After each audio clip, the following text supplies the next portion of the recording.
రక్షణ. ఏంటి రక్షణ? నమ్మి బాప్తిజం పొందినవాడు రక్షించబడును, నమ్మని వానికి.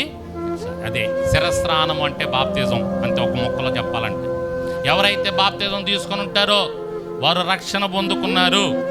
రక్షణ పొందుకున్నారంటే సాతాను వేసే బాణాలు తలకు తగలవు. దేవునికి స్తోత్రం చెప్పండి. అందుకనే మొత్తుకునేది, నమ్మి బాప్తిజం పొందండి, నమ్మి బాప్తిజం పొందండి, నమ్మి బాప్తిజం పొందండి అని మొత్తుకునేది. ఎందుకంటే నమ్మి బాప్తిజం పొందిన వాడు రక్షించబడతాడు. బాణాలు వేస్తుంటాడు సాతాను, తలకేది కాదు. ఎందుకంటే నీకు బాప్తిజం అనే టికెట్ ఉంది. బాప్తిజం తీసుకొని సాతాను వేస్తూ ఉంటాడు. కొన్నిసార్లు పడిపోతుంటాం, కానీ దేవుడు లేపుతూ ఉంటాడు. ఎందుకంటే నీకు రక్షణ అనేది ఉంది కాబట్టి, రక్షణ అనేటటువంటి శిరస్త్రానం ఉంది కాబట్టి. దేవునికి స్తోత్రం. కాబట్టి ఏం కలిగి ఉండాలి? రక్షణ అనే శిరస్త్రానం అంటే బాప్తిజం అనే శిరస్త్రానం కలిగి ఉండాలి.